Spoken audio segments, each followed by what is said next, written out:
പത്തനംതിട്ട. നമ്മൾ വിട്ടുപോയ ഒരുപാട് കാര്യങ്ങളുടെ പേര്.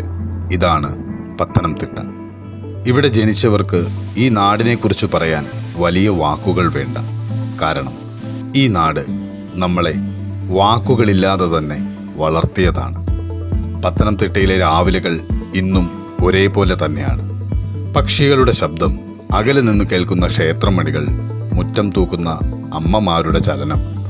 അന്ന് സ്കൂളിലേക്ക് പോകുമ്പോൾ ബാഗിനേക്കാൾ ഭാരമായിരുന്നത് ആ മടിച്ചു നടക്കുന്ന മനസ്സായിരുന്നു.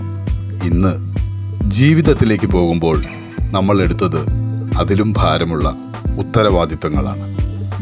ഈ നാടിൻ്റെ വഴികൾ എപ്പോഴും ശാന്തമാണ്. അവിടെ ഒരിക്കലും ആർക്കും ഓടിപ്പോകാൻ ആവശ്യമില്ല. പുഴകളോട് പോലും പത്തനംതിട്ട പതുക്കെ ഒഴുകാൻ പറഞ്ഞു.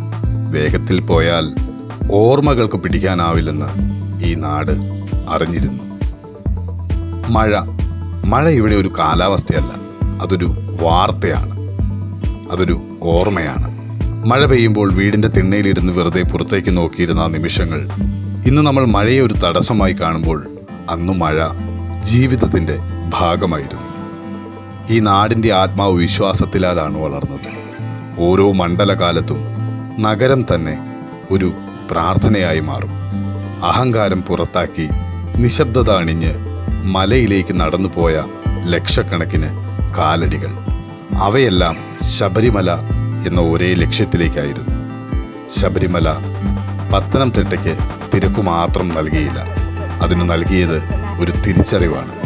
ഇവിടുത്തെ ആളുകൾ വലിയ സ്വപ്നങ്ങൾ പറഞ്ഞില്ല, പക്ഷേ ചെറിയ സന്തോഷങ്ങളിൽ വലിയ ജീവിതം കണ്ടെത്തി. വൈകുന്നേരങ്ങളിൽ സൂര്യൻ മലകൾക്കുള്ളിലേക്ക് മറയുമ്പോൾ പത്തനംതിട്ട നമ്മോട് പതുക്കെ പറയും, ജീവിതം ഇത്രയും വേഗം പോവേണ്ടതില്ല. ഇന്ന് നമ്മൾ നഗരങ്ങളുടെ തിരക്കിൽ ശ്വാസം മുട്ടുമ്പോൾ ഈ നാടിപ്പോഴും ഒരേ സ്ഥലത്ത് ഒരേ ശാന്തതയോടെ നമ്മളെ കാത്തിരിക്കുകയാണ്.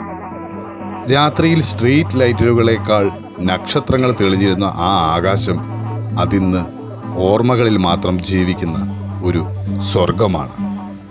പത്തനംതിട്ട വിട്ടുപോയവർക്കുള്ള ഒരു ചോദ്യം പോലെയാണ്, നീ തിരിച്ചു വരുമ്പോൾ ഞാൻ ഇതേപോലെ തന്നെ ഉണ്ടാകും, പക്ഷേ നീ ആ പഴയ നീയാകും. പത്തനംതിട്ട ഒരു സ്ഥലമല്ല, നമ്മൾ വിട്ടുപോയ ഒരു ജീവിതമാണ്. വീഡിയോ ഇഷ്ടമായാൽ എല്ലാവരും ലൈക്ക് ചെയ്യാനും ഷെയർ ചെയ്യാനും സബ്സ്ക്രൈബ് ചെയ്യാനും മറന്നു പോകരുത്. അടുത്ത ചെറിയൊരു വീഡിയോയുമായി വീണ്ടും കാണാം. Thank you all.